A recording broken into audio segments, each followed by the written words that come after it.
8 is over fractions and decimals. You can convert fractions to decimals or decimals to fractions to compare their values. When you convert fractions to decimals, the result will often be a terminating or repeating decimal. Terminating decimals are decimals that end, having a finite number of digits after the decimal point.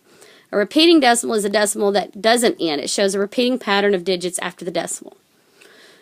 Here's problem 1. 2 newspapers reported figures on the number of 7th graders who spend their allowances on purchases related to music. The Central News reported 2/3, and the Central Post reported 0.75 if 7th graders spend their money on music.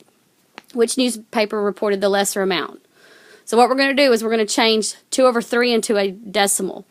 So the top number always goes inside the house. The bottom number always goes outside the house.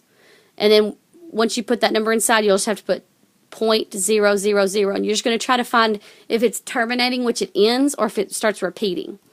So they've already done this for you. They divided it in 3 into 2 is going to be 0.666. Well, you see that pattern of the 6 is repeating, so it can be wrote with that bar notation. 0.6 with a bar over it means that 6 is repeating. It does not end.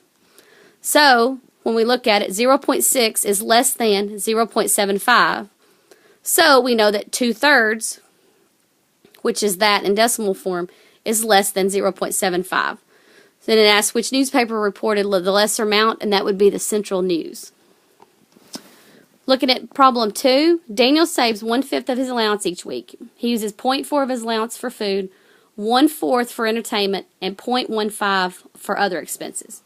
On which item does Daniel spend the least of his allowance, and which decimal represents this expense? So we're going to change 1/4 and 1/5 into decimals.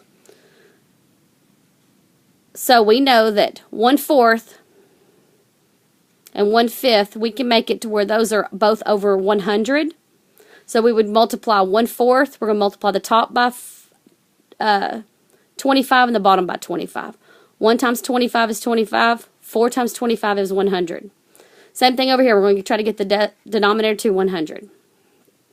So 1 times 20 is 20. 5 times 20 is 100.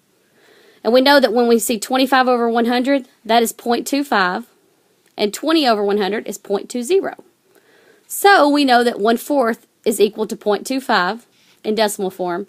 And then 1/5 is equal to 0.20. And we're going to arrange these decimals from least to greatest. You always have to make sure you know which way that you're arranging your decimals or your fractions. Make sure you're reading your question correctly. So the smallest is 0.15 because the 1 is the smallest. The next 2 is 0.2. So we got to go to that third number, the hundredths place. 0 is smaller than 5, so 0.20 is the second smallest. The third in line would be the 0.25, and then the largest would be 0.40.